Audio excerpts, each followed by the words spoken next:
Good morning and welcome to Daybreak on Trust TV. It's another beautiful day, another beautiful morning, another beautiful Monday as well. Despite everything happening in Nigeria today, we're still grateful to be alive and well.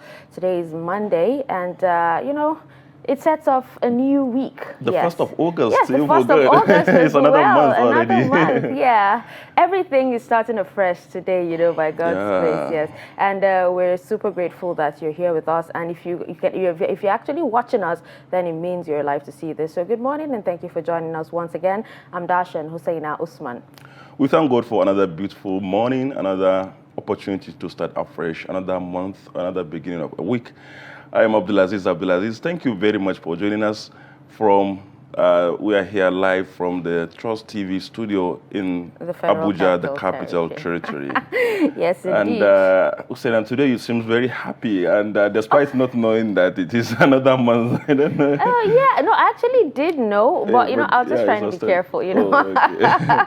Yeah, I did know, hopefully this year, not just, last month, but this year actually ran really, really quick. Exactly. But this time I was curious about your smiles this morning because, not every Abuja resident is smiling these days because of the fear, everything going on from energy to, fuel to exchange rate, everything going on. But, we have to keep hope alive. If we don't smile, we're actually smiling to alleviate keep hope alive, keep hope alive, and also make people know that there's actually hope, no matter what you're going through. So if we don't, actually, it's when you go to the streets and you see people who should otherwise be crying, supposedly, smiling. So it means, as the saying goes, happiness is free. Things will get better. You can decide to be happy. All right, so let's move on to the highlights at this hour. Area commanders, DPOs placed on red alert over threats to attack Lagos.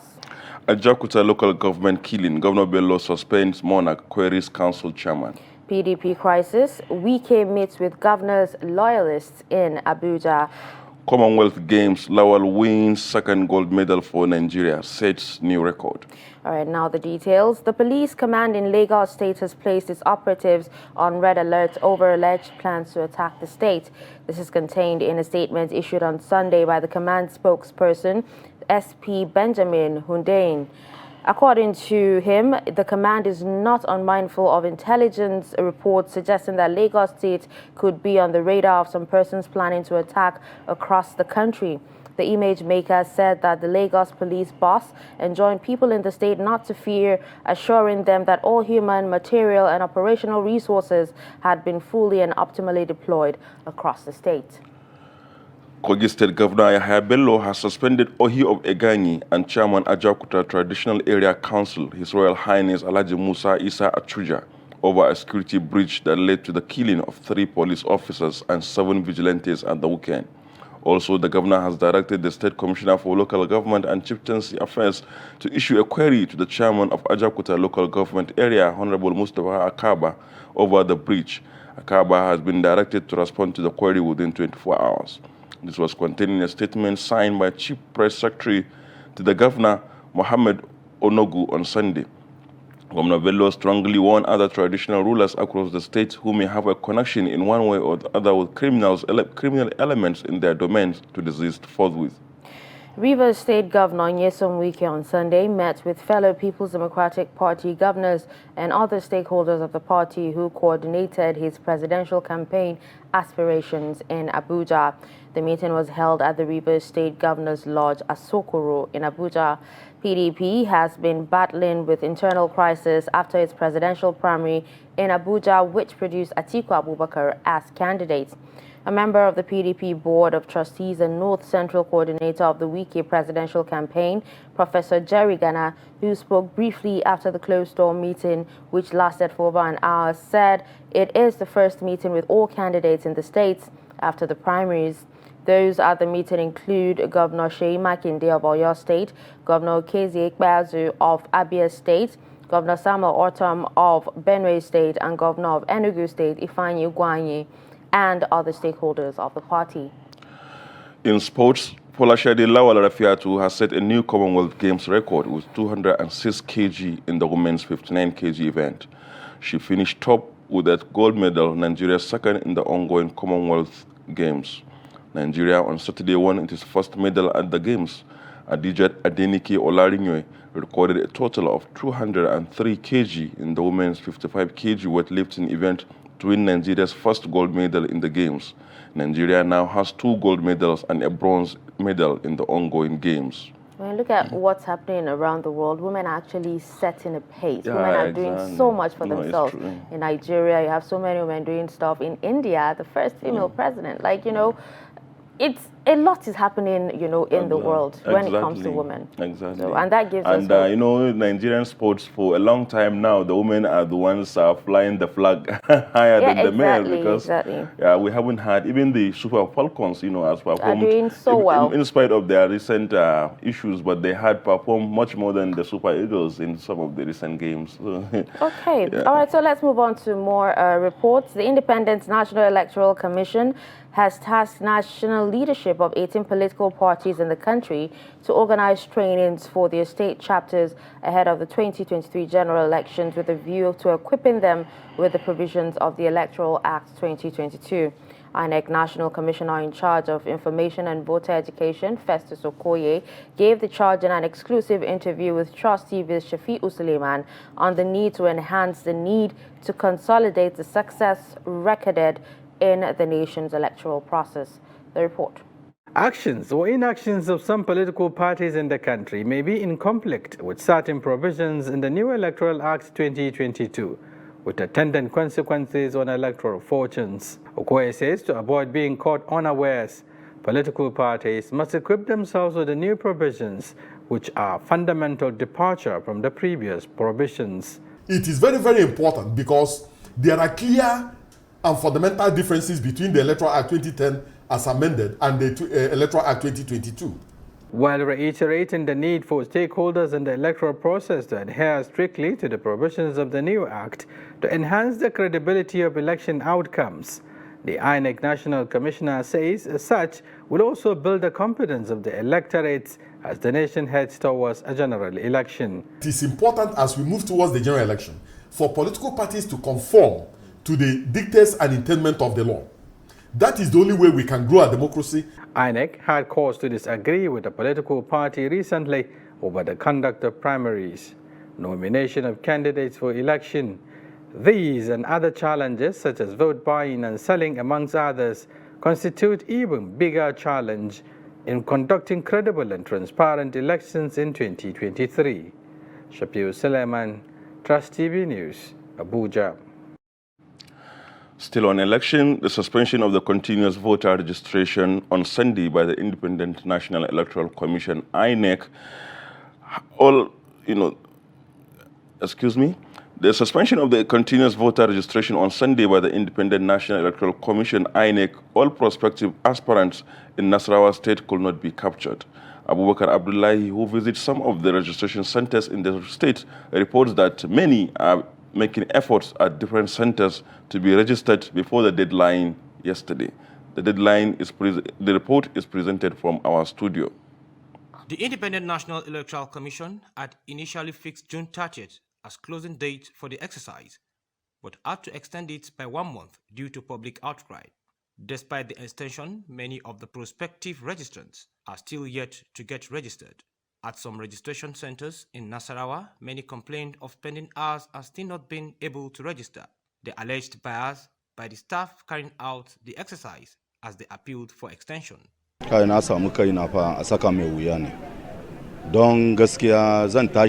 leave my house as early as 4 a.m. to line up to get registered. Numbers will be given to us by INEC staff, and all of a sudden the number will be dumped and they will tell us a couple of people have been here for quite some days. I have tried my best, but it's like my best is not good enough. Yesterday, since around 3 o'clock a.m. and before we could get form to fill in, it was around 4 o'clock p.m., of which the form had to be used today. And up to now, this is past 3.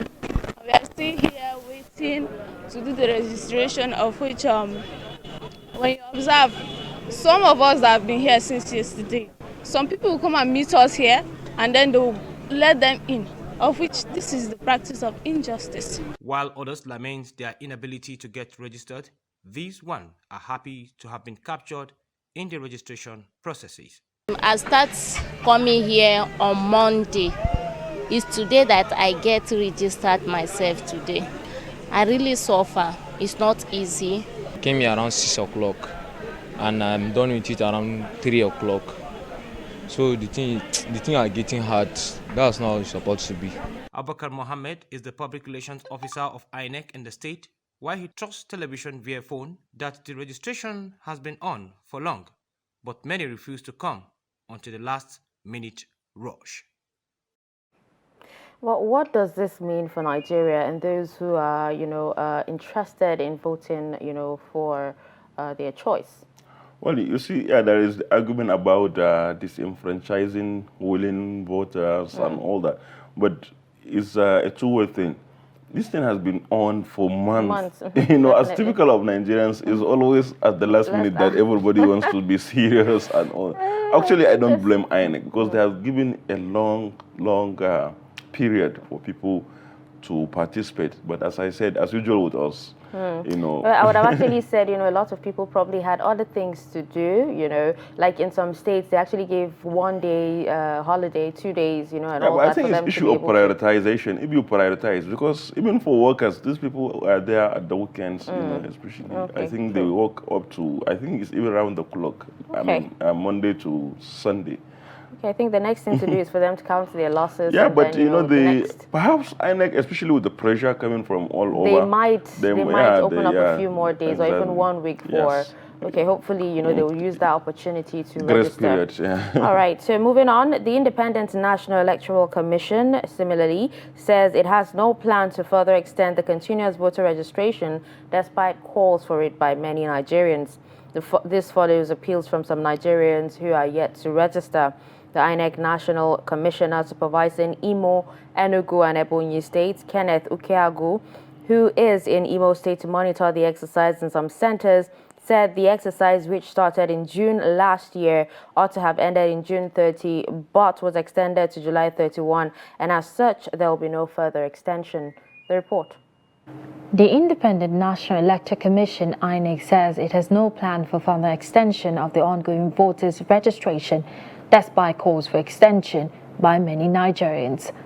The INEC Nigerian Commissioner supervising Imo, Enugu and Ebonyi states, Kenneth Ikeagu, who was in Imo State to monitor the exercise in some centers while briefing journalists at the Commission's headquarters in Owerri, said the exercise, which started in June last year, ought to have ended on the 30th of June, but was extended to July 31st, and as such, there will be no further extension.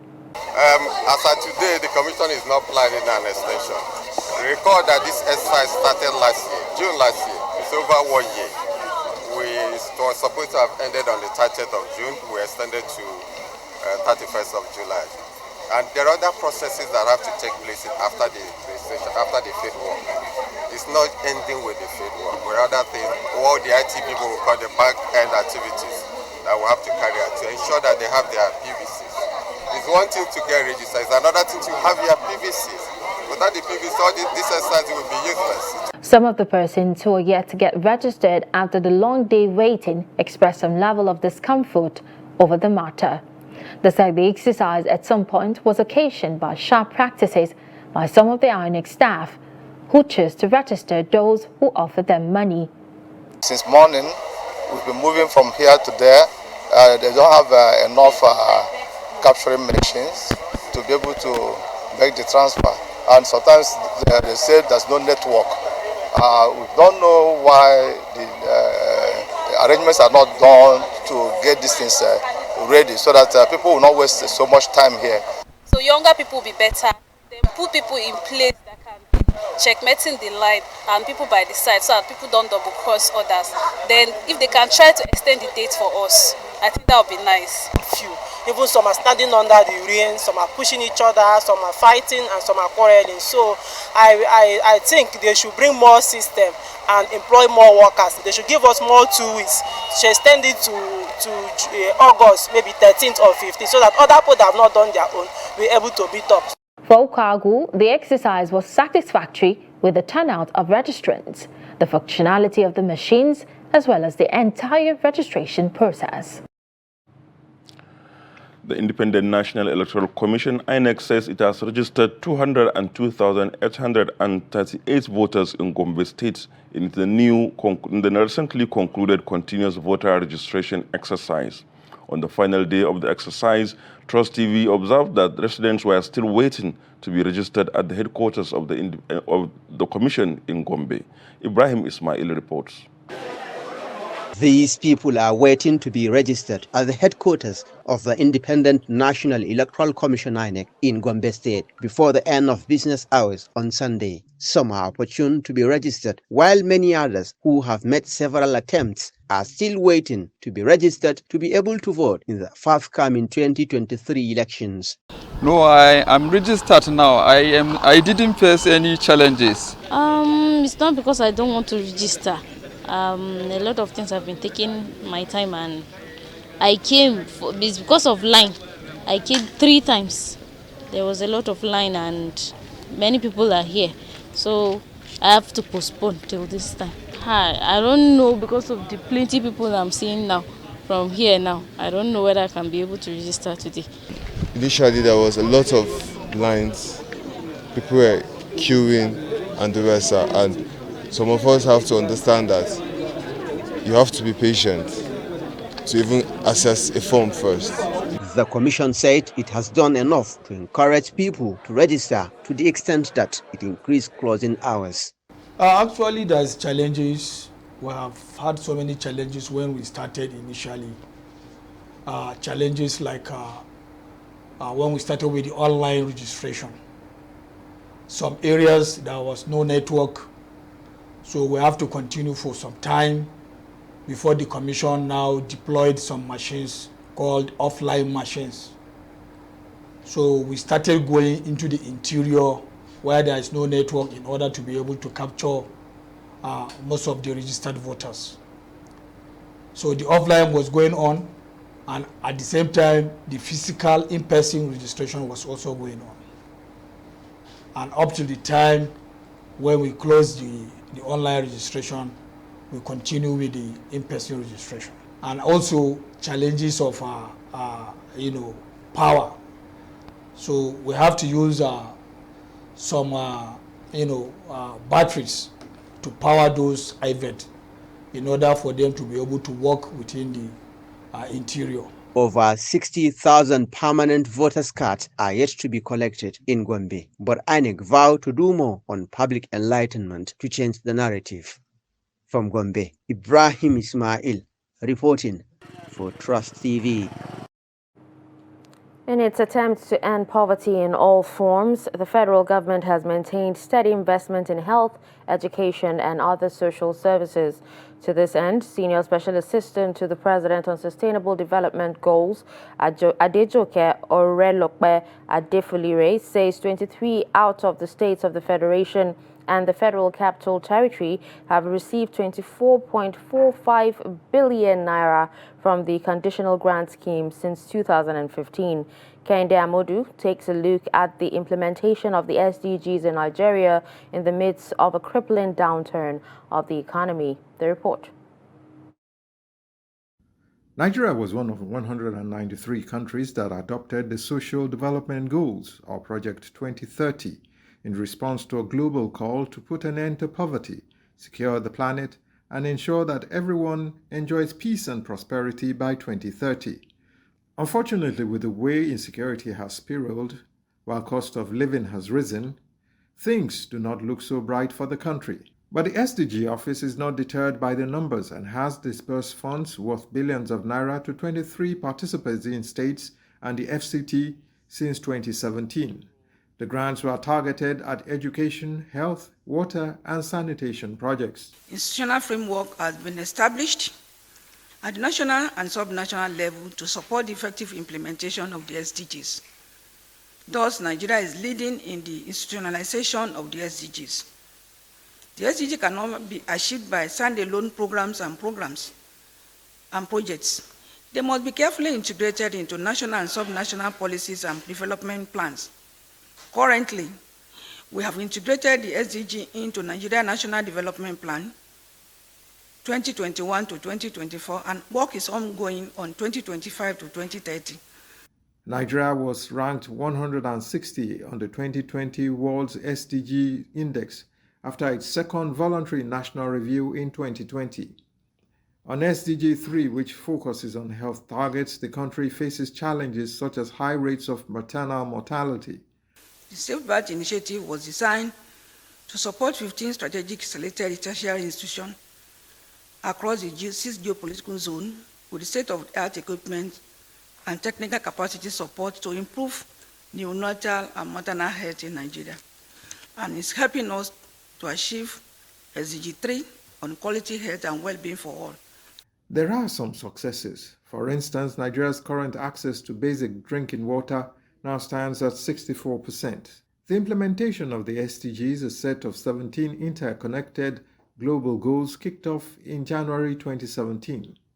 But the downturn of the economy means achieving the targets may not be an easy task in Nigeria. Kehinde Amodu, Trust TV News, Abuja. Meanwhile, no fewer than 2,750,000 tablets of tramadol 225 mg weighing worth 1,370,000,000 naira have been intercepted at the Apapa port in Lagos by operatives of the National Drugs Law Enforcement Agency. The consignment packed in 55 cartons of tapentadol and crespodol types of tramadol was seized during examination of containers in Lagos, the report. A statement from the Director, Media and Advocacy of the agency, Femi Babafemi, says the seizure comes on the heel of similar efforts by anti-narcotic officers at the Murtala Muhammad International Airport, Ikeja, that thwarted bids by drug traffickers to export various psychoactive substances to London, UK and Dubai through the Lagos airport in the past week. At least 5 suspects have so far been arrested in connection to the attempts. On Monday, 25th July, a Dubai UAE-bound passenger, Ms. Ebodegai Gloria, was intercepted during the outward clearance of travelers on Rwanda Air via Kigali to Dubai. Discovered in her luggage were sachets of tramadol 225 mg concealed inside Gari. The following day, Tuesday, 26th July, a total of 50 blocks of cannabis sativa with a total weight of 27.1 kg, concealed inside a large quantity of crayfish going to London as part of consolidated cargo, were seized at the Sako export shed. Same day, a Dubai-bound female passenger, Emebradu Precious Rachel, was arrested with 1.8 kg cannabis sativa packed inside bitter leaf in luggage while attempting to board Rwandan air flight to UAE via Kigali.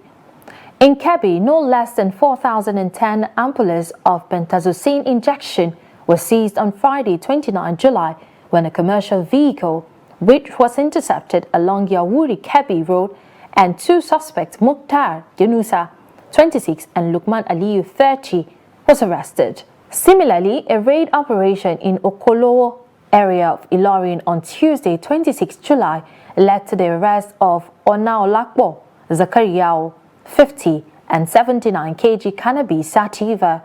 Also in Abuja, no fewer than 90 blocks of cannabis and 700 grams of methamphetamine were intercepted at the Jabi Motor Park, where at least a suspect has been arrested in connection with the drug exhibits. And in Kano, 51 suspects were arrested in a raid at Sky Restaurant in Nassau area of the state on Friday, 29 July. The suspects were caught with various quantities of cannabis and codeine. In his reaction to the arrest and seizures, Chairman and Chief Executive Officer of NDLEA, Brigadier General Muhammad Buba Marwa, retired, commended the officers and men of Apapa Seaport, Adamawa, Kebbi, Kwara, Kano, and FCT commands for their vigilance and commitment. He urged them and their colleagues across the country not to rest on their oars, but remain resolute in the pursuit of agency's goal of ridding Nigeria of illicit substances. All right, the NDLEA is actually doing so much to, on the fight against drug abuse in Nigeria. And with that, we would be taking a quick break to, when we come back, it'll be time for the newspaper review. And we'll have Dr. Theophilus Abba, Director, Daily Trust Foundation, joining us for a detailed review of today's papers. Do stick around. But in a situation where you find that a look at the not necessarily tribal or regional. But I have said that.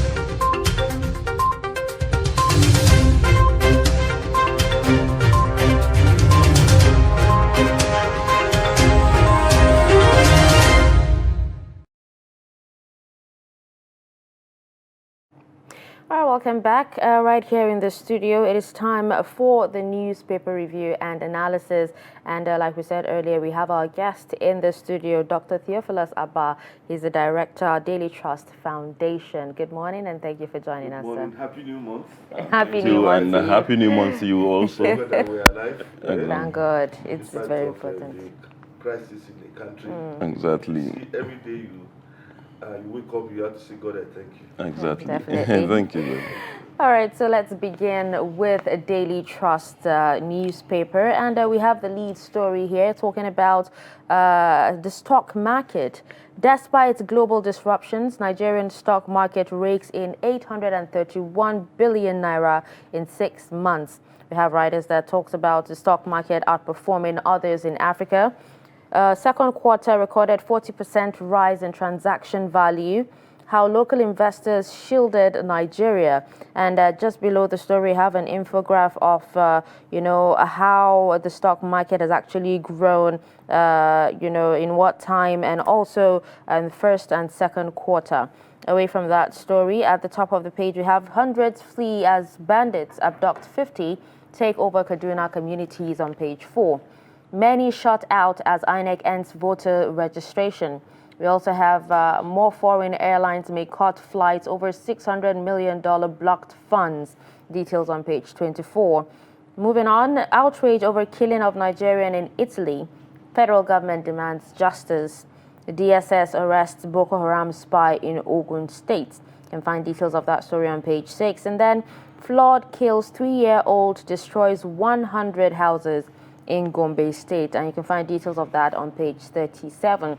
Now let's come back to the studio and let's introduce Mr. Dr. Theophilus Abba. Now let's talk about a story that's actually on the front line of every newspaper and TV station today, talking about the INEC voter registration and many being shut out. What's your take on this, and what does this mean for Nigeria? Okay, I think the first thing I want to point out is the fact that there was a last-minute rush by Nigerians, to register for the 2023 elections, and this may have been motivated by the fact that parties have completed their primary elections, especially at the presidential level. There is a lot of debate, a lot of interest in who becomes the president in 2023. And I see politicians mobilizing people to say, look, for you to actually be relevant, for you to choose the next president, you must be registered. So those who are sleeping, those who never thought, that registration, they should register for the election, maybe, awoken, to go and register. I think that's why there was that last minute rush. I'm also thinking that it is actually because INEC did not do what the law says. The Act says that the voter registration should be continuous. And that means that in all the 773 local governments, all the wards in Nigeria, there should be, facilities for Nigerians to register to vote. And if you look at that, it's a whole lot, because if you talk about a ward should have no more than 500 persons. And we discovered that a typical ward in Nigeria will have up to 2,000, 3,000, even 5,000 persons.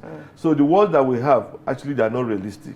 If you see the number of persons who have been coming out to register, I think as at 2019, INEC had about 80 million registered voters. It's a little above that, I don't know, it's 81 or so. Then between 2019 and now, I think INEC has registered no less than 10 million, or getting to 20 million Nigerians, you know. So I'm expecting that in 2023 election, over 100 million persons may be voting. And that means that, you see, the registration, and a lot of people have not even registered, which means that a lot of Nigerians, you know, have been left out. And if that happens, it means that they are going to disenfranchise. They may not be able to vote in 2023 election. But even if they're given more time, do you think, you know, every Nigerian will be able to register? Well, not every Nigerian. Those who are, I mean, between the age of 18 and above, is that not? From 18 and above, you are qualified to register. But if you are given enough time, not just time, but facilities. You see, if there are facilities in all the wards as required by law, it will be easier.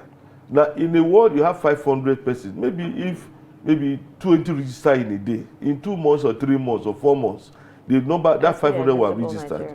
But there are not enough facilities. Then there's problem of insecurity in several parts of Nigeria. You know, there are places in Nigeria now where you can't even register. For instance, if you go to Imo State, part of the southeast, you know, INEC went to conduct the registration in part of the southeast. I think that was around April or so. You know, they were attacked. I think one INEC personnel was killed. You know, and if you go to some places in Nigeria today, some part of Kaduna, some part of Zamfara, some part of Katsina, you know, you cannot conduct registration. And so, you see, everyone cannot be registered. So we are going to, I'm appealing to INEC that, look, after the 2023 election, let us do a continual voter registration indeed. Secondly, security agencies must, you know, I mean, try their best to ensure that all the places in Nigeria that people live, all localities, all rural areas that constitute ward, that there should be security. I don't know, we are just theorizing maybe, but I mean, if they put in effort, if government support the security agencies, there should be security in most parts of Nigeria for people to be able to register. But as it is today, not all Nigerians register. But to me, the important thing is people coming out to vote. I remember in 2019, we had over 80 million registered voters.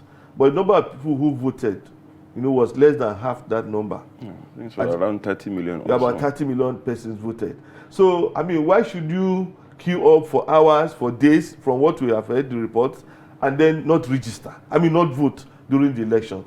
So I'm thinking that politicians should mobilize Nigerians to vote. Even those who have registered, let them be mobilized to be able to vote. You know, but Dr. Abba, what do you think is responsible for this last-minute rush, and generally also like the turnout for the continuous voter registration in the past few months? What do you think is responsible for that? I thought, like I mentioned earlier, you see, after the primary elections, presidential candidates emerged.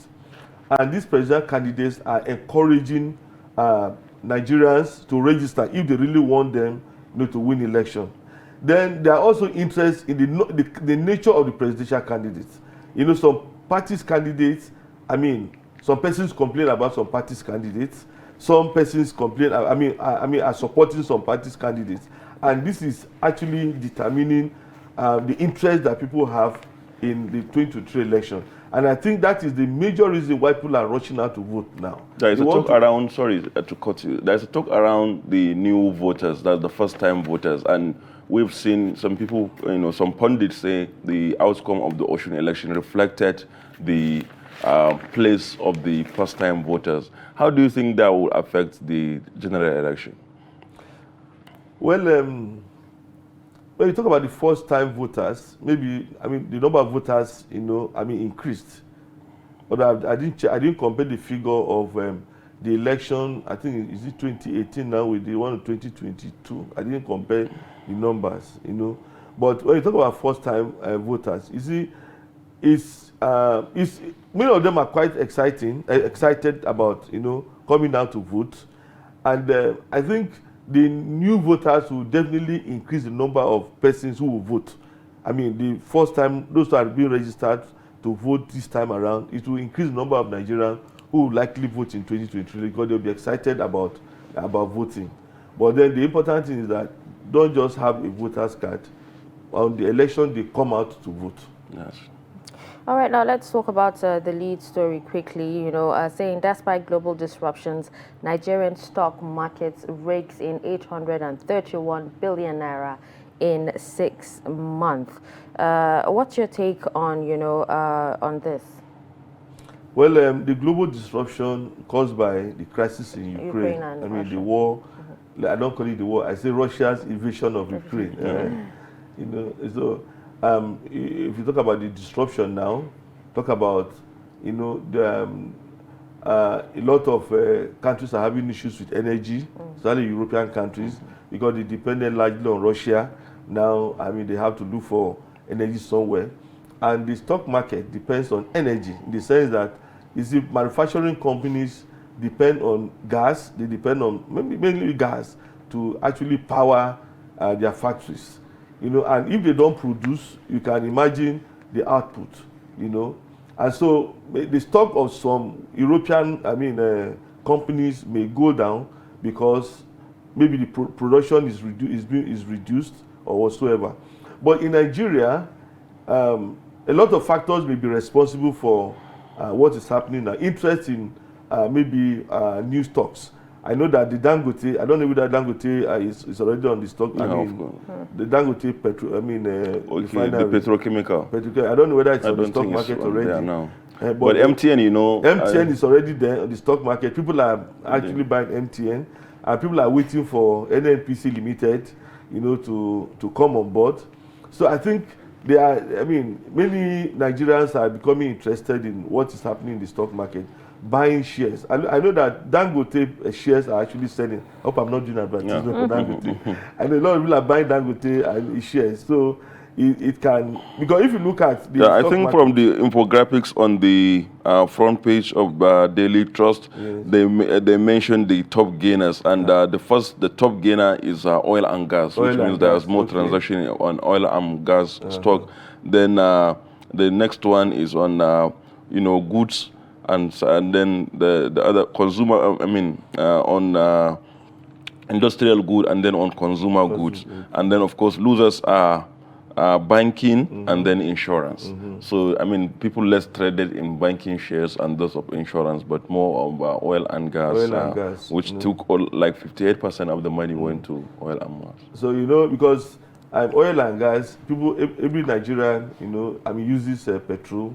Many companies are using gas, especially the power sector. The two sector, they use a lot of gas. And so if you buy the shares of these companies, you will actually make a lot of money. So I think that is responsible. And I think the Nigerian stock market comes top because the economy of this country is bigger than the economy of any other African country, So we are expecting that it could be better, because we have a lot of potential in Nigeria, The agricultural potential is there. I don't think many agricultural companies are quoted on the stock market, but we have that potential. The oil and gas is another huge one, because we are thinking that even the gas sector, the gas deposits of Nigeria are not properly, explored. So I'm expecting that it's good news for us, that the stock market is doing well, but we are encouraging government to do whatsoever it can to encourage the manufacturing sector, because we see we are still a consumption nation, that imports a lot to consume. There's need for investment in the industrial sector, so that one, there could be jobs. Secondly, we could actually export, and that will also boost, investment. Because as long as, there are industrial sector where people can put funds and expect, some gains, there will be a capital to run the system. All right, just quickly before we move on to the next, paper, could you share your thoughts on, what's happening in the aviation sector, from local airlines, shutting down operations, and now we're seeing that, foreign airlines may cut flights over $600 million blocked funds. Well, it's very unfortunate because what's happening in that sector is as a result of one, I mean, the global crisis, fuel crisis, you know, is very unfortunate. You know, I bought a ticket to travel to, I mean, one part of Nigeria. In the past, if I had 60,000, I would get a return ticket. Now I had to pay over 100,000 to get, I mean, a return ticket. And then, in spite of that, the aviation fuel, you know, is scarce. And I think that is because even our refineries, you know, are not working. If our refineries were working, at least we'd be sourcing aviation fuel locally. But now it has to be imported. And unfortunately, with the devaluation of the naira, you know, to the dollar, especially at the parallel market, you know, it makes a lot of things difficult. If you want to import anything, unfortunately, you need to go to the black market to source your forex. That is very unfortunate, because the CBN, you know, cannot fund all the requests made by those who want to import even aviation fuel and other things. So it's quite unfortunate.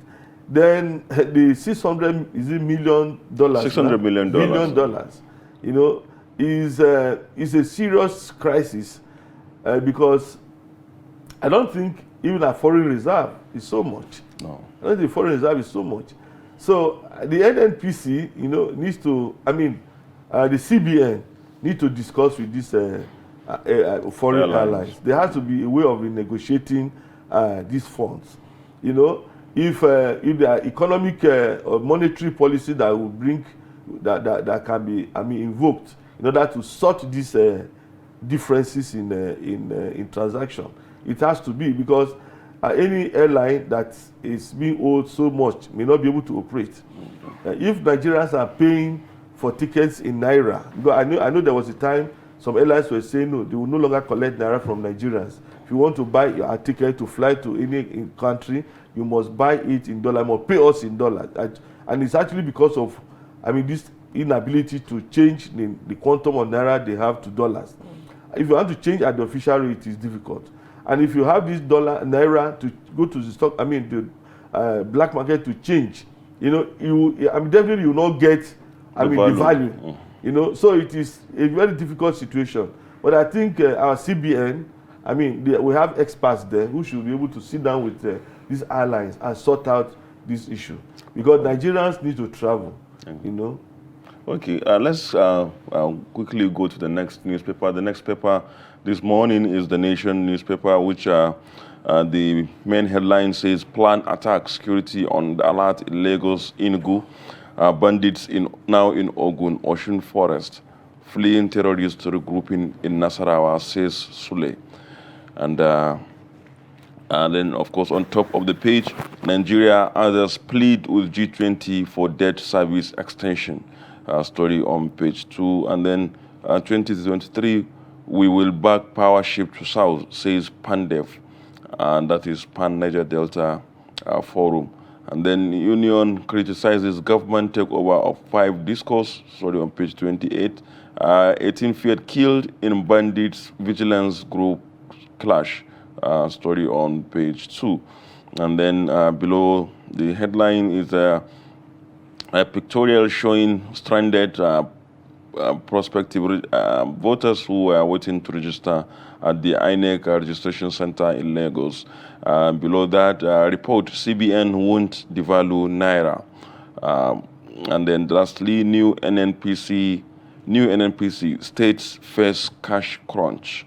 It's a story that starts on the front page and continues on page 4. On the red strip just below at the very bottom of the page, youth Adebanjo not speaking for Afenifere Yoruba leaders, story on page 20. Dr. Abba, looking at these stories on the front page of The Nation today, so many issues. Of course, some of them we have touched on. But and this issue of cash crunch as a result of new NNPC, what do you think? Because some analysts are saying maybe the government didn't thought out this new NNPC modalities before inking the deal, because it appears that lack of money from the oil sector may affect revenue shareable to states. Okay,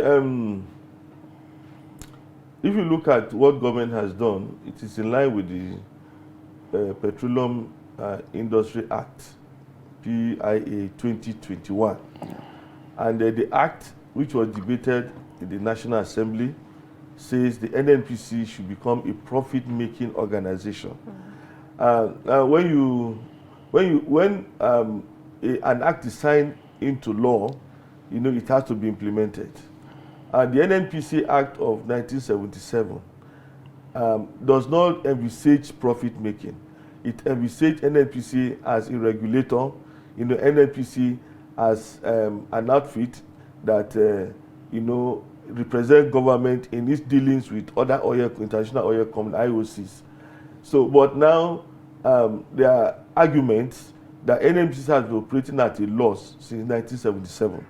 Even the profit that was declared by NNPC maybe in 2021, was being disputed. Some persons were saying, look, if you revalue your assets and you begin to declare some amount as profit, you're actually fraudulent. So people did not even believe that NNPC made profit in 2021 when it was declared that it made profit. So the fact is that NNPC still belongs to government in the sense that, government is the shareholder. When we talk about federal government, it is actually all the state government with the federal government that own NNPC, and the Minister of Finance, is like the one holding the shares on behalf of government and all this and all that. And NNPC is supposed to make profit. NNPC is supposed to make profit. And so this profit will accrue to government at the end of the day, which means that government will still benefit from whatever profit NNPC makes. Now, the transition, to me, was too sudden, in the sense that, Nigerians or states have been used to the monthly allocations that they get from whatever came from NNPC sale of crude oil, But we know that, it's not only NNPC that contributes to that purse. There are other agencies of government that contribute to that purse. So I'm thinking that, one, states must, wake up. Internally generated revenue should be collected with transparency and accountability. And I'm saying this with emphasis. We have investigated and discovered that, what states have declared as IGR is less than 10% of what the IGR in most states, are less than 10%. And we've discovered that in many states, local government chairmen, they help themselves with what they generate. Internal revenue of many states, they help themselves. And all the, revenue generating agencies, they don't do proper, or they are not transparent in what they declare. So if you investigate properly, you discover that the people who are at the helm of affairs in the revenue generating agencies in states are living big. They have a lot of money at their disposal. The money that should accrue to government is stolen by a few. And I think it is time for governments to wake up and say, look, we have to look critically at our IGR. Many people think that Nigerians don't generate too much, states don't generate too much. A lot of money generated at the state level, but stolen. And I think it is now time for for state government to be realistic and say, look, gentlemen, you cannot keep this money to yourself. So that is the first thing. And I'm feeling that if NNPC makes profit, it will be good for the country. Now, if industries, if industries are encouraged in this country by way of helping them with maybe money to import raw materials to produce and to employ, they will pay tax. More tax can also bring about a lot of revenue to be shared among the three tiers of government. If there are so many countries that don't even have the oil deposit that we have, they don't sell crude oil, but from their industries, they are able to raise funds for the state. So I'm thinking that the NNPC, being a limited liability company and not contributing to fact, has become a reality. We have to find a way around it. All right, so let's move on to the next paper, which is the Punch newspaper. And the lead story is still on the voter registration. We have more stories at the top of the page. This says Nigeria needs a leader who can who can take tough decisions, says Oshomole. Still on NNPC, we have a story that says the NNPC remits $2.7 billion to CBN in 6 months. We also have, just beside the nameplates there, federal government failed to provide 100 billion naira electricity subsidy, says Discos. And then below the page, we have National Assembly proposes 63 universities experts kick. Wife of Nigerian killed in Italy demands justice. And terror, Lagos police Amotekun on alert, and federal government urges states to fund housing scheme. Now let's talk about, Lagos and other states, being on alert due to, the threat by terrorists. And even on Daily Sun, the lead story talks about how on insecurity and how ministers, senators, reps avoid states and seek refuge in Abuja, also saying, that they have abandoned flashy cars and are moving around in disguise. Let's hear your thoughts on this. Okay, the stories about insecurity all over the country, quite unfortunate, because we have seen it again and again. This government came to power in order to deal with insecurity. So, but my concern is when you talk about police being red alert, the way it should be, that is what intelligence agencies are supposed to do, is if you have noticed that these guys are plotting, they are in some forest, instead of you telling us that there is a forest, I thought it's good to move, to dislodge them, instead of waiting for them, because I look at the example of Abuja, since 2019, they were kidnapping people in Abuja, in Kuje, in Gwagwalada, in Deide, you hear about kidnapping all over Abuja, not in the city center, and every day people will lament, we've been kidnapped, my brother has been kidnapped, my sister has been kidnapped. We know that I told that they are in the forest. But you see, I didn't see much move by government or by security agencies to deal with these kidnappers until we had that unfortunate incident where, soldiers of the brigade of guards, guards brigade, came under attack and 10 persons among them were killed. That was when government woke up and said, schools closed. Because I'm feeling that Nigerians have been lamenting. In rural areas, we've been crying. These people are in our forests. We go to farm, they don't allow us to farm. We hide, they don't allow us to hide. There been this lamentation all over. It's not only in Lagos, not only in the southwest. People have been crying. And government ought to have moved. Security agents ought to have moved against them all this while. Instead of waiting for them to threaten maybe the city before we now talk about, red alert and all this and all that and all that. And giving us you see, I'm feeling that we need to do much more. We need to do much more. It's only, there are not many countries who will allow security to degenerate, even when they know that they are under threat. Not many countries. Many countries, when they know that there's security threat, they even move against the criminals before they launch attacks. But to me, what I see from the outside now is that we wait for the criminal to make move, then we defend. And most times, before we defend, a lot of damage must have been done. So I'm feeling that security agencies need to take proactive measures. If you have got intelligence report that these guys are in the forest in Ogun, in Lagos, in Oyo, in Ondo, and all those things, go and dislodge them. The forest belongs to Nigeria.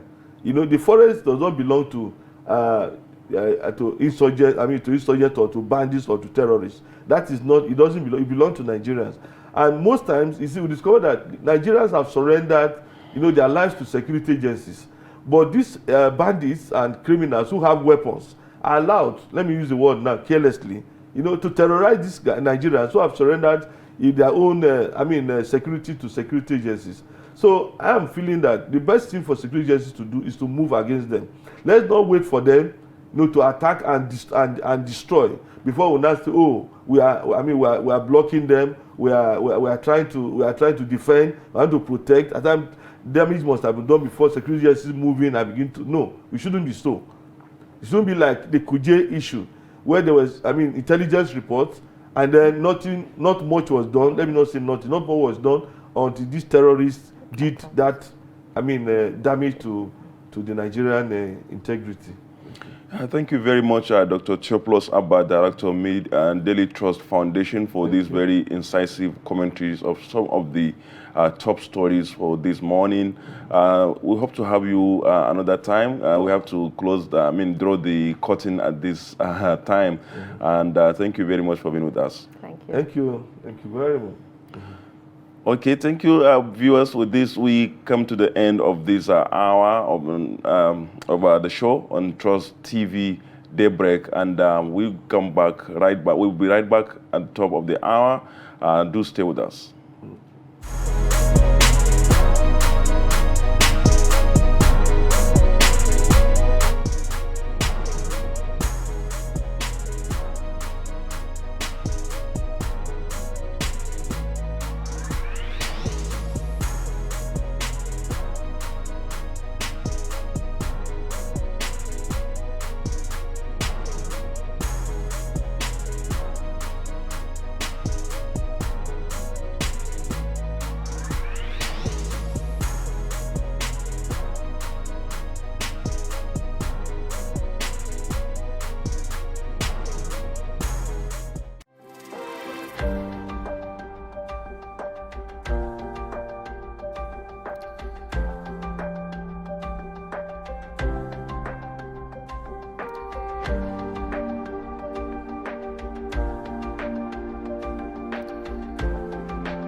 Good morning, Nigeria. Good morning, viewers. Welcome to another edition of Daybreak on Trust Television. It's another beginning of another week, beginning of another month. Today is 1st of August 2022. Already we are inching fast into the second part of the year. We actually have. Yeah, we have. I say that's why I say past. Okay. We have gone beyond the 6th, the 7th month. We are now in the 8th month, wrapping up the year. and we are already smelling the end of the year. It's a beginning of another week. Also, today is Monday, the 1st of August, and we hope you all have a pleasant week ahead, and a very fruitful one indeed. I am Abdulaziz. And I'm Dasha Hussein Osman. Thank you so much for tuning in. Okay, today let's go to the highlights of the news this morning. Ajaokuta local government killing Governor Bello suspend Monarch Quarries Council chairman. Area commanders, DPOs placed on red alert over threat to attack Lagos. Privatization, FG reneged on 400 billion subsidy promise, say discourse. And finally, Commonwealth Games, Lowell wins a second gold medal for Nigeria, sets new record. The police command in Lagos State has placed its operatives on red alert over alleged plans to attack the state. This is contained in a statement issued on Sunday by the command spokesman SP Benjamin Hundeyin. According to him, the command is not unmindful of intelligence reports suggesting that Lagos State could be on the radar of some persons planning attacks across the country. The image maker said the Lagos police both enjoined people in the state not to fear, assuring them that all human, material, and operational resources had been fully and optimally deployed across the state. Kogi State Governor Yahaya Bello has suspended the Ohi of Eganyi and Chairman Ajaokuta Traditional Area Council, His Royal Highness Alhaji Musa Isa Achuja, over a security breach that led to the killing of 3 police officers and 7 vigilantes at the weekend. Also, the governor has directed the State Commissioner for Local Government and Chieftaincy Affairs to issue a query to the chairman of Ajaokuta Local Government Area, Honorable Mustafa Akaba, over the breach. Akaba has been directed to respond to the query within 24 hours. This was contained in a statement signed by the Chief Press Secretary to the Governor, Mohammed Onogu, on Sunday. Governor Bello strongly warned other traditional rulers across the state who may have a connection in one way or the other with criminal elements in their domains to desist forthwith. Meanwhile, the Association of Nigerian Electricity Distributors, ANED, has blamed the federal government of failing to provide a 400 billion naira fund and other promises after the 2013 privatization to ensure the distribution companies, DISCO, improve services. According to a statement by the Executive Director of Research and Advocacy of ANED, Barrister Sunday Oduntan, on Sunday, said despite the failure of the government on these promises, it announced restructuring of 5 DISCOs early July 2022 by the through the Bureau of Public Enterprises (BPE) and the Nigerian Electricity Regulatory Commission (NERC). ANED said the restructuring was inconsistent with all guidelines and processes of the privatization agreements and the rule of law. And finally, Folashade Lawal Rafiatu has set a new Commonwealth Games record with 206 kg in the women's 59 kg event. She finished top with a gold medal, Nigeria's second in the ongoing Commonwealth Games. Nigeria on Saturday won its first medal at the Games. Adijat Adenike Olarinoye recorded a total of 203 kg in the women's 55 kg weightlifting event to win Nigeria's first gold medal in the Games. Nigeria now has 2 gold medals and a bronze medal in the ongoing Games. With the suspension of continuous voter registration on Sunday by the Independent National Electoral Commission, INEC, all prospective registrants in Nasarawa State could not be recaptured. Abubakar Abdullahi, who visits some of the registration centers in the state, reports that many are making efforts at different centers to be registered before the deadline ended yesterday. The report is presented from our studio. The Independent National Electoral Commission had initially fixed June 30th as closing date for the exercise, but had to extend it by 1 month due to public outcry.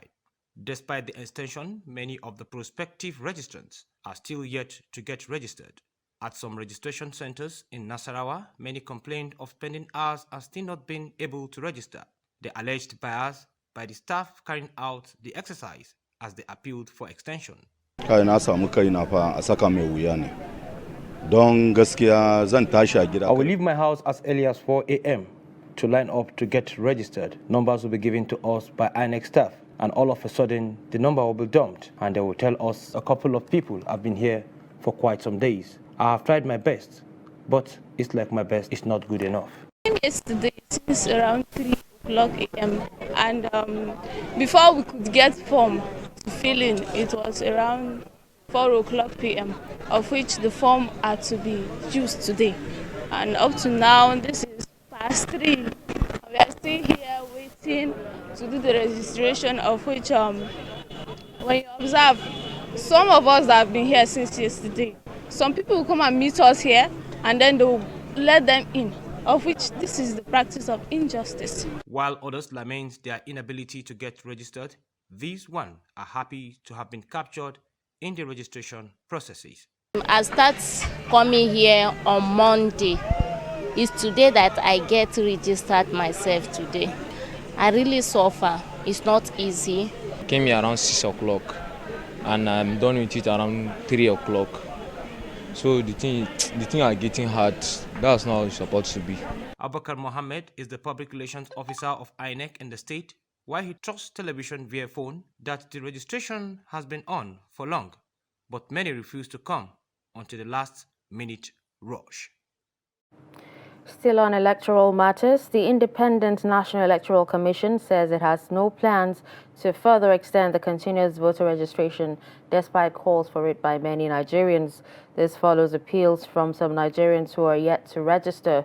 The INEC National Commissioner supervising Imo, Enugu and Ebonyi states, Kenneth Ukweagu, who is in Imo State to monitor the exercise in some centers, said the exercise, which started in June last year, ought to have ended in June 30, but was extended to July 31, and as such, there will be no further extension. The report.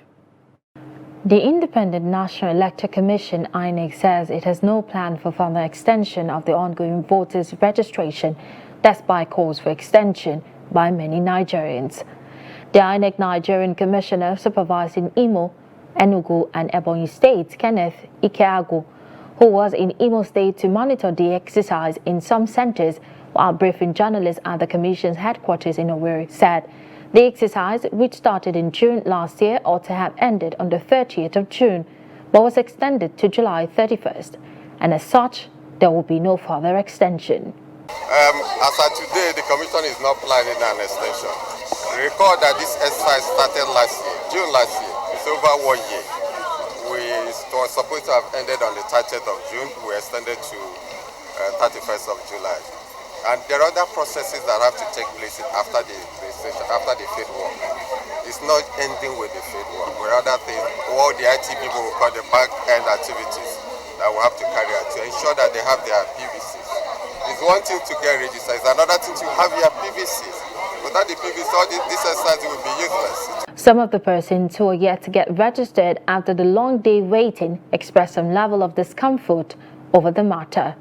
They said the exercise at some point was occasioned by sharp practices by some of the INEC staff who chose to register those who offered them money. Since morning, we've been moving from here to there. They don't have enough capturing machines to be able to make the transfer. And sometimes they say there's no network. We don't know why the arrangements are not done to get these things ready so that people will not waste so much time here. So younger people will be better. Then put people in place that can checkmating the line and people by the side so that people don't double cross others. Then if they can try to extend the date for us, I think that would be nice. Even some are standing under the rain, some are pushing each other, some are fighting, and some are quarreling. So I think they should bring more system and employ more workers. They should give us more 2 weeks. Should extend it to August, maybe 13th or 15th, so that other people that have not done their own will be able to meet up. For Ukweagu, the exercise was satisfactory, with the turnout of registrants, the functionality of the machines, as well as the entire registration process. Meanwhile, in Gombe State, the Independent National Electoral Commission, INEC, says it has registered 202,838 people in the now concluded continuous voter registration exercise. On the final day of the exercise on Sunday, Trust TV observed that residents were still waiting to be registered at the headquarters of INEC in Gombe. Ibrahim Ismail reports. These people are waiting to be registered at the headquarters of the Independent National Electoral Commission INEC in Gombe State before the end of business hours on Sunday. Some are opportune to be registered, while many others who have made several attempts are still waiting to be registered to be able to vote in the forthcoming 2023 elections. No, I'm registered now. I didn't face any challenges. It's not because I don't want to register. A lot of things have been taking my time, and I came it's because of line. I came 3 times. There was a lot of line and many people are here, so I have to postpone till this time. I don't know, because of the plenty people I'm seeing now from here now. I don't know whether I can be able to register today. Initially there was a lot of lines, people were queuing and the rest, and some of us have to understand that you have to be patient to even access a form first. The commission said it has done enough to encourage people to register to the extent that it increased closing hours. Actually, there's challenges. We have had so many challenges when we started initially. Challenges like when we started with the online registration. Some areas there was no network, so we have to continue for some time before the commission now deployed some machines called offline machines. So we started going into the interior where there is no network in order to be able to capture most of the registered voters. So the offline was going on, and at the same time the physical in-person registration was also going on. And up to the time when we closed the online registration, we continue with the in-person registration. And also challenges of power. So we have to use some batteries to power those IVET in order for them to be able to work within the interior. Over 60,000 permanent voters' cards are yet to be collected in Gombe, but INEC vowed to do more on public enlightenment to change the narrative. From Gombe, Ibrahim Ismail reporting for Trust TV. All right, with this, we'll take a quick breather, and when we return, we'll move on to the first discussion. The rains are here again. Floods are ravaging. Why? As residents of FCT, we have made some wrong choices. Dumping refuse in water channels, building on waterways, damaging water lines. The consequences of flooding can be devastating. Lives are lost, properties are damaged, people are displaced, farmlands are destroyed. Don't make the wrong choices. Don't build on floodplains. Don't dump refuse in waterways. Don't damage water lines. Clear all refuse in waterways around your premises. Together, we can safeguard lives and property. Do the right thing now. For emergencies, please call 112 or 122. This message is from the FCT Emergency Management Agency, FEMA.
TV, documenting the Nigerian story.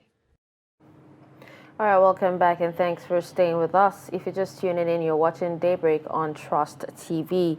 Let's move on to our first discussion for today. Judging by the realities on ground, the All Progressives Congress seems to be on a cliff edge a few months to next year's presidential election. It has been a case of 1 week, one trouble. Increasingly, the ruling party seems to be jumping from one frying pan to fire in the build-up to the presidential poll. Apparently, things seem to be falling apart since the ruling party conducted its elective convention that produced the Senator Abdullahi Adamu-led National Working Committee and the primary election that produced former Lagos State Governor Senator Bola Ahmed Tinubu as the party's presidential candidates for the 2023 election. Now we have joining us in the studio a member of the All Progressives Congress, Comrade Musa Ali Otigba, and he's also a national coordinator and founder. Okay, all right. Thank you so much for joining us, Comrade. Good morning. Thank you. All right. Thank you very much, Comrade. The organization National Coalition for Mobilization, is one of the organizations within the APC mobilizing for support for the party. Now, isn't your group, I mean you as the leader, afraid that with the turn of events over the past few weeks, the chances of the party in 2023 election are dimming? Thank you very much. The name of the group is National Coalition for Mass Mobilization, also known as NATCOM. We're a support group to the All Progressives Congress. And going to your question, we are not disturbed. The chances are not, there's nothing like our chances dimming at all.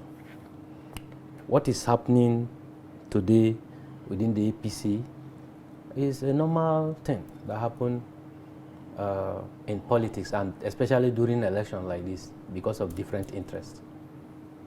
So it's not new to us. Okay. We face even more than this in the 2015 and 2019 elections, and we overcame them.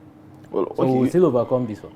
Okay. Well, I know that perhaps your party is buoyed by the fact that a lot of people predicted that the primary election will not be smooth in the way it ended, because a lot of people expected implosion of the party after the primaries. Of course, these ripples are more after the primaries with regards to the choice of the vice presidential candidate. Why in the first place do you think the party did the right thing by making the choice it did, or especially the candidate? Well, it's not about doing the right thing. It's about winning election. Okay, so you believe it's not the right thing, the choice of a Muslim to go with the Muslim? Well, going by what is happening in Nigeria today, the country is not a Muslim, a Muslim country per se. So we have Muslims, we have Christians. So the right thing would have been a Muslim-Christian ticket, which we have done in time past. But this time around, you have to look at the narratives. You have to look at your chances. And no political party wants to go into election with the intention to lose. You go into election with all the strategies you can employ to win election. And that is what our party has done, and our candidate. Okay. Well, there are actually reports that some APC members have vowed to campaign and vote against the party in the 2023 elections, over the Muslim ticket. Now, how deep is the resistance, of the Muslim ticket in the APC right now? If you look at those people that are making such vow, as you said, a lot of them are doing it for their personal interest. But unfortunately, they are hiding under religion. During the primary, I could recall, during the presidential primary, that I was with Honorable James Faleke from Lagos and Engineer Bidi Lawa, mobilizing support for Asiwaju Bola Ahmed Tinubu right at Eagle Square. We were together. And we did not know that he was doing that for his personal interest. So now that the thing did not go his way, he is crying wolf. And the likes of him. All of them that did that press conference. Just to correct you, comrade, the engineer Babachir David Lowell did not say he's doing this for his personal interest. That's why I said they are hiding under religion. That is it. Why was he campaigning for Tinubu at Eagle Square and all of a sudden he changed? Who was he expecting to be the vice presidential candidate at that time? These are the questions we should ask. Are you saying it was difficult for Tinubu to actually get a Christian potential running mate? It wasn't difficult. But like I told you, every party has its own strategy. It's our own strategy to win the next presidential election. Because don't forget, Tinubu is a Muslim from the south. In the north, this is a place where over 90% of them are Muslims. And you don't take religious sentiment out of politics, especially in Nigeria. So if you go and take a Christian, that you are not even a majority from the north, you are not from there. You go and take a Christian from there, the issue of you not being part of them is there already. You are not a northerner, you are from the south. And these are the people that, of course, the bulk of the vote of APC always come from that axis. So if you go and take another minority like yourself, what do you expect? You already plan to fail. That is it. I am a Christian. I'm a member of APC. And I am comfortable with it because I want my party to win election. Okay, comrade, as you said, there are so many permutations. One issue is also the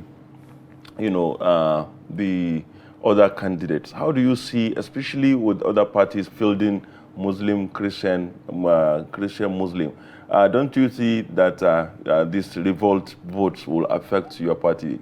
I mean, people will instead vote for parties that field the two people from the two religions. That's the beauty of democracy. You have choices to make. Those that are not comfortable with us, they have that opportunity. But what we are telling them is that it is not religious. For example, Osibajo has been vice president in Nigeria. I have not seen one Christian that will come and tell me that he came to Aso Rock Gate and say he want to enter the villa to see Osibajo, and they ask him or her, for what? You say because he's a Christian. You can't do that. You can't go to Benue State Government House to see Samuel Otom and they ask you, why are you seeing Samuel Otom? You say, I want to see him because I'm a Christian. No. So we don't use that basis. That seems to be an interesting analogy, but the issue is a lot of times people will say that it's about the sense of belonging and that the feeling that one of us is there. It's what will satisfy others. Yes, of course. The Nigerian government is not just about president and vice president. You have other positions. You have secretary to the government of the federation. You have what we call Senate president. You have Speaker, House of Representatives. All these people make up, the government of the Federal Republic of Nigeria.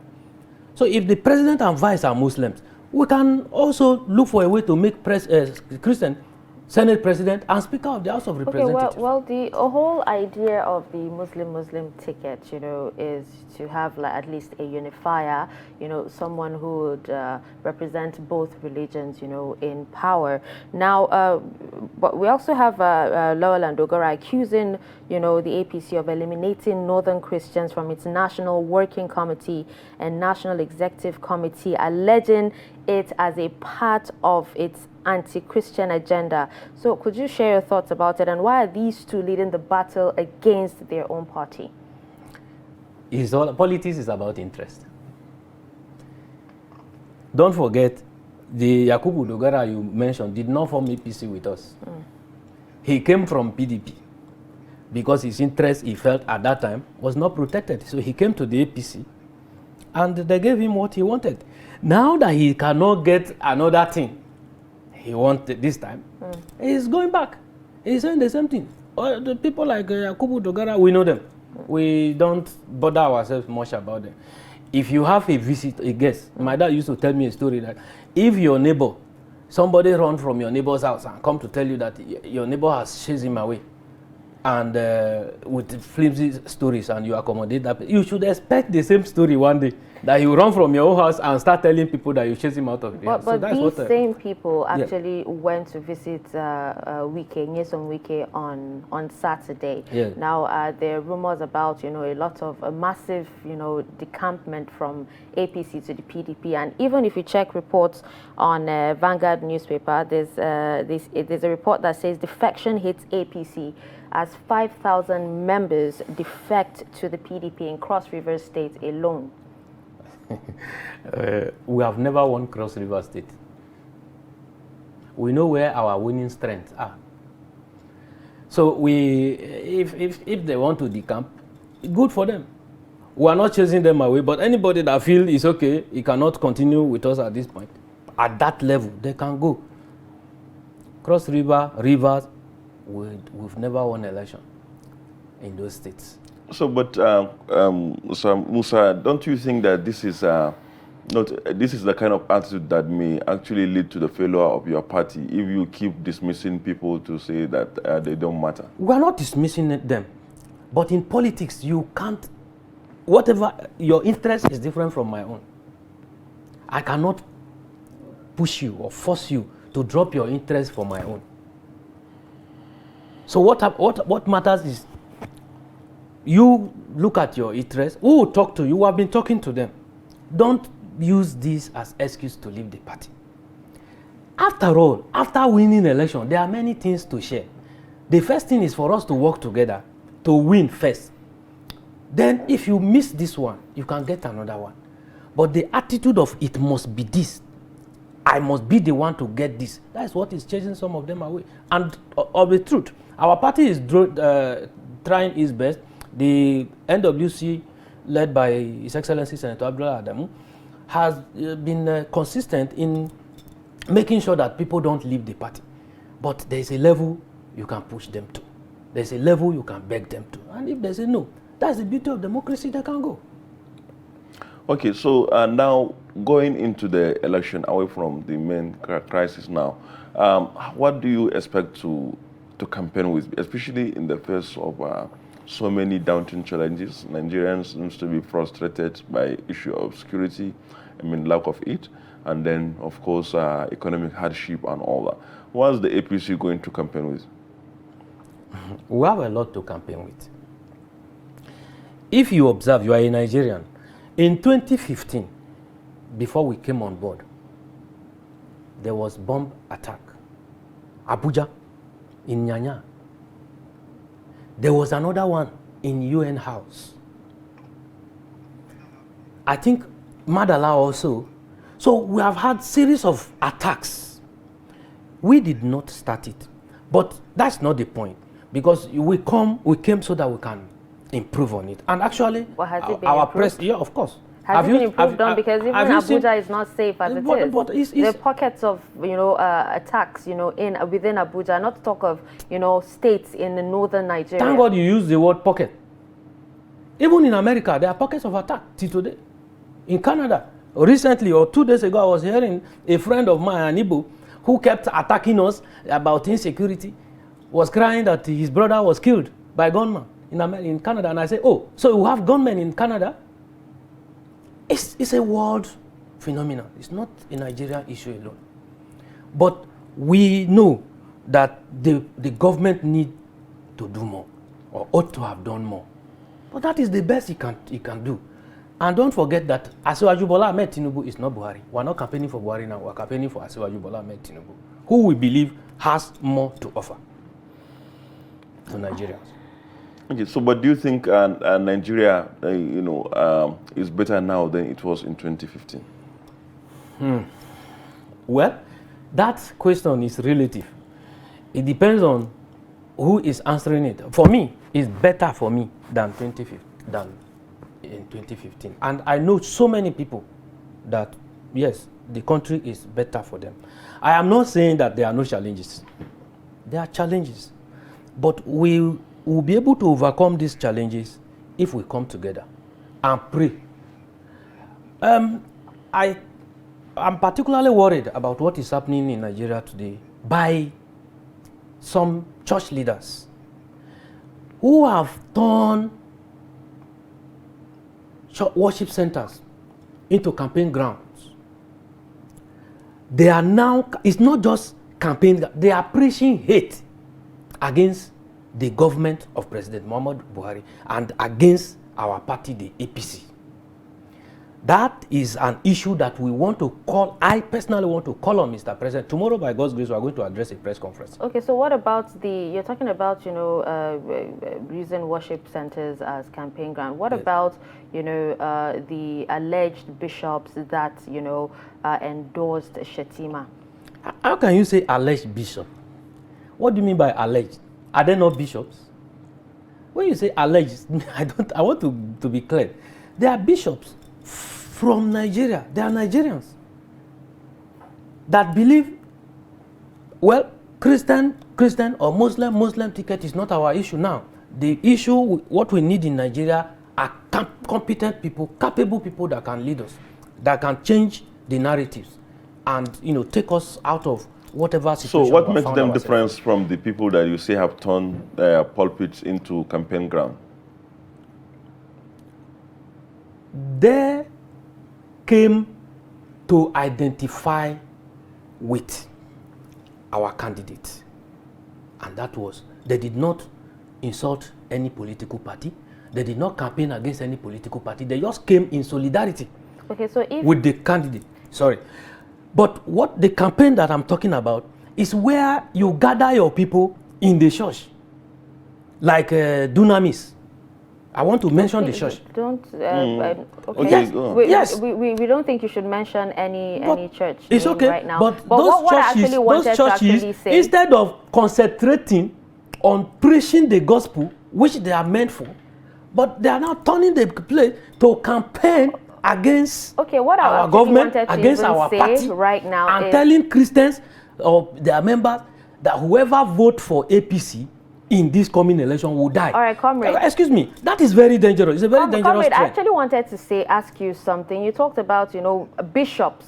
You talked about bishops, coming to the actual bishops being the ones, endorsing Shetima. So if the bishops actually came around to endorse Shetima, it means it was a unanimous decision. But you have the. Excuse me. You actually have, the CAN and also the Northern Christians, against the Muslim ticket. If you say unanimous, in 2015, let me take you back to 2015. The CAN did the same thing. CAN never supported the APC. CAN endorsed Jonathan. In fact, you see endorsement every day. You say this branch of CAN, that branch of CAN, national CAN, and all of that. But we won our election. God was on our side, as he's still going to be on our side in this coming election. So if you say unanimous, I told you here that I'm a Christian. So it's not anything, there's nothing like unanimous decision. Even as they are preaching, those churches are preaching that I'm talking about, our members that are in the church are reporting to us.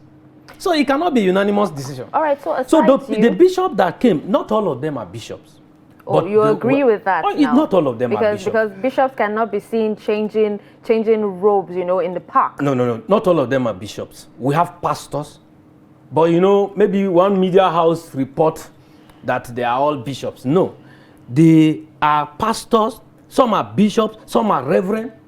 From different parts of the country. But they're all party members. They're all APC party members. Yes. They are. And they come in solidarity. They want to say that, look, even if CAN say this is not good, we are also Nigerians and we are men of God too. We are Christians. We want to tell you that we don't have any problem with your decision. Okay, so one issue, back to the question I first asked you regarding hardships and all that.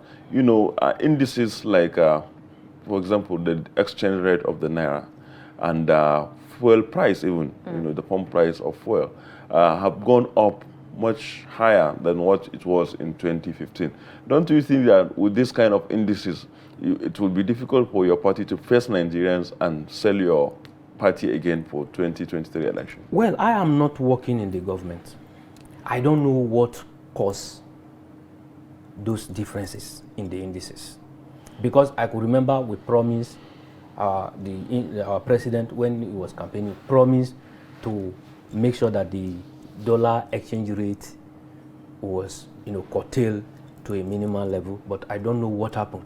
And one bad thing that I must say is the failure of the government or those that manage information within the government to constantly educate Nigerians on the causes of some of these problems that we face. For example, the issue of fuel crisis. You come out openly and tell your people, tell the people that you are leading, why we are facing these challenges. What is causing the scarcity? You are not saying anything, then people begin to say the one they know. You come out and say, it's a lie, it's not true. And at the end of the day, the so-called lie become the reality because you are not talking. So I think the government of President Muhammadu Buhari did not do well in that aspect of information. Talk to your people. If you don't tell them what is happening, the challenges you are facing, they won't know. But if it is a world phenomenon, a global phenomenon, tell them. So countries are facing the same thing. Okay. If it is only your country, tell them the reason why we are going through all those things. Whose fault is it, that the government isn't actually speaking to the people? Because it's not about them, speaking to the people. It's about something happening and then coming out to say that it is not what it is. And then you also have your candidates trying to continue with this particular legacy. How do you expect the Nigerian people to feel about it? No. So Tinubu say he's going to continue. Continuity of what? It's a continuity of APC government, not continuity of what is happening today. We are promising and we are hoping that we are going to improve. Tinubu is going to improve on whatever that is happening today. Okay, so you don't forget that Tinubu has never been part of. Okay, so what about the aviation sector? We've actually never had it this bad. We haven't. What do you have to say about that? Again, I'm not working with the aviation ministry. I am not working with the government. I'm a member and supporter of APC. The government need to come out constantly. You don't just address one press conference and rest. People want to know day by hour. If it's every hour, every week, you keep updating the people. We are having aviation fuel crisis. These are the reasons. These are the reasons. Let Nigerians hear you out. Those who want to believe you will believe. Those who don't want to believe will not believe. But the important thing is that you are talking to the people. We want the government to improve on talking to people. This issue of silence is you keep silence. People are lamenting. People are complaining, and you are not saying anything. It's not good for us. Even as a member of the party, I don't like that. I want the government to come up, open up more, tell Nigerians what you are passing through. Why are we having the challenges we are having? Then at least everybody will understand with you. If they don't, those who don't want to understand can, keep saying whatever they want to say. Well, you seem to try to create a line between the current government and then the candidate of the party for 2023 election. But how is it, how do you expect people, to differentiate between the two? Because this is the same party. And also, don't you think that Tinubu cannot escape the, in quotes, the bad things that maybe this administration has done? Well, I don't know what are the bad things, but Tinubu, well, the negative perception of this administration, let me put it down. Tinubu is different from Buhari. Political party is a platform for individuals to come to aspire for positions. President Muhammadu Buhari aspired for presidency under our party, the APC, and he won. He is a different personality with Tinubu. Tinubu has been a governor. Buhari was never a governor. Buhari was a general in the army. Tinubu was not a general. He was never in the army. And Tinubu is not part of this government.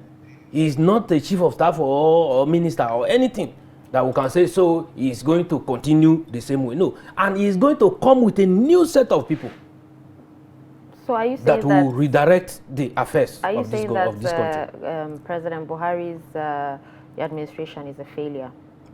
I have not said so. It's not a failure.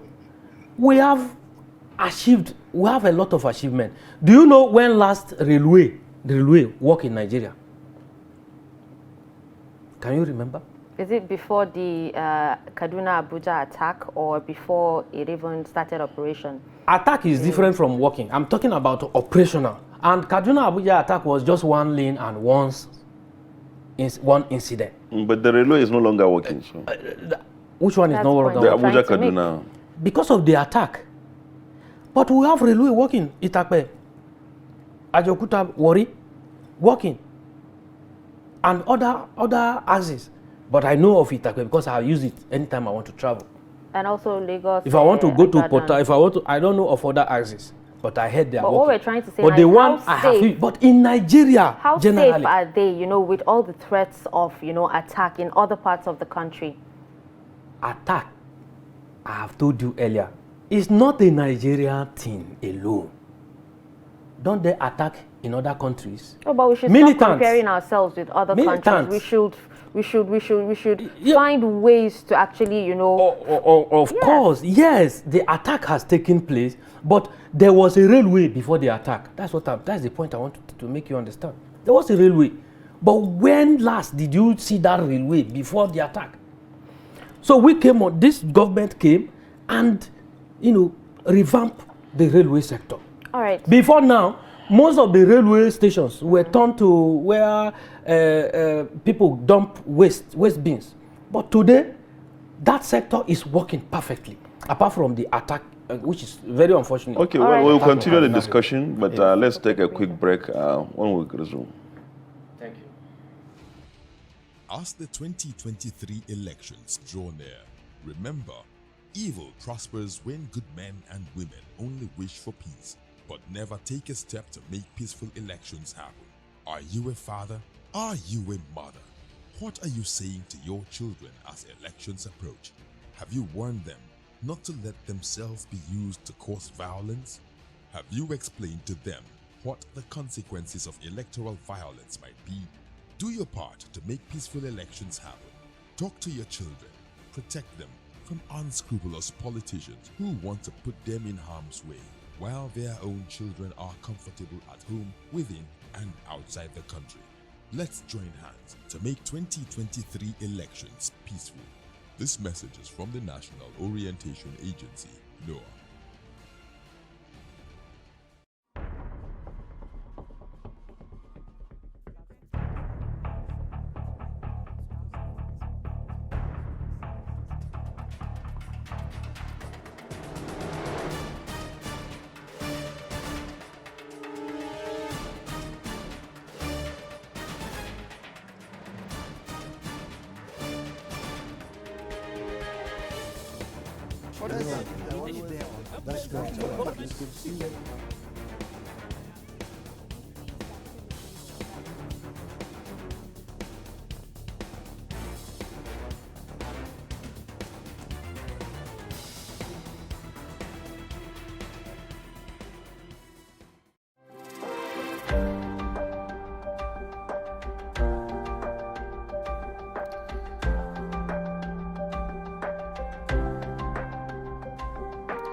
All right, welcome back and thanks for staying with us. You're still watching Daybreak on Trust TV, and we're talking about the internal wranglings going on in the APC.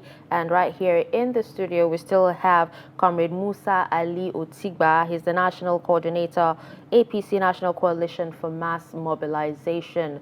Thank you for staying with us, Comrade. Thank you. All right, so it was actually learned that the APC are still unable to constitute its presidential campaign, council, for Tinubu as candidate due to the issue of, the Muslim ticket. Is this true? No, it's not true. The campaign, INEC has a guideline for political activities. Campaign starts September, according to INEC, and we're in August. We're just entering August today. So maybe before the end of this month, the campaign council will be constituted. So there's nothing like the party is unable to constitute its campaign council. So, Comrade, throughout all our discussions in the past, like around 30 minutes, we're discussing about the internal issues of your party and the challenges. You seem to have to exude some confidence. What is giving you that confidence that your party still stand a good chance in the election? Where something is not new to you, we are not, this challenge we are facing is not new to us. We face it even more in 2019. And Buhari won election. So that is giving me confidence. And with the likes of people that we have in our party, Tinubu, Asiwaju Bola Ahmed Tinubu as our candidate, and His Excellency Kashim Shettima as the running mate, and other governors, we are confident that we are going to win election. Okay, but you being optimistic about winning and about every challenge going on in the APC, what about other party members? Are they as optimistic as you?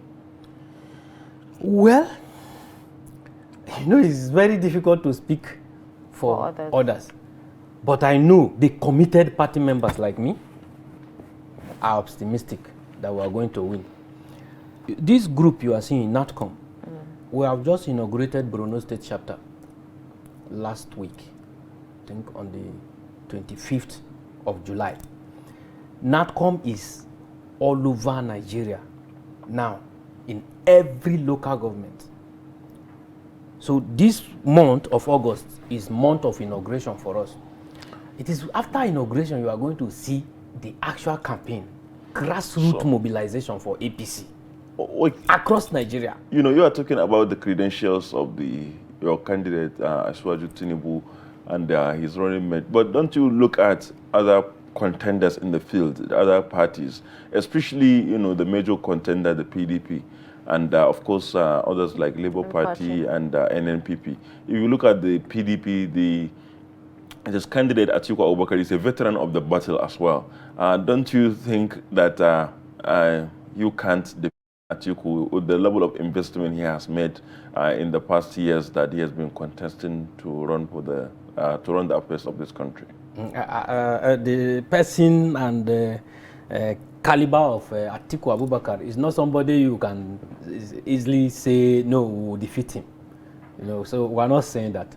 We know Atiku is well known, is an old politician, experienced politician for that matter. That is a very serious contender that we have, but we are going to defeat him. But we have reasons that we are going to defeat him when the time comes. Yeah, they say it's not by word of mouth. I say when the time comes, we are going to, Nigerians will know why. But Peter Obi is getting a lot of support. I was actually going to ask a question on that because, Tinubu keeps comparing himself to, Moshood Abiola. In 1993, Nigerians actually needed a savior, someone to save them from, what was happening in the country. And in this case, Nigerians still are in need of a savior. But I don't think they see that in, your candidate, Tinubu.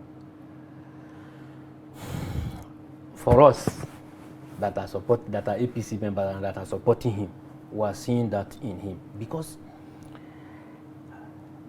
the kind of people, caliber of people that Tinubu has brought up politically and the impact he has made on the people in Lagos State where he governed, not talking about national, because he has not had any national office, in Lagos State, and how he has been able to build people that are all over the country now. Tinubu can be compared. And they are all APC members, and they are all responsible for what is happening in the country today. Responsible in what way?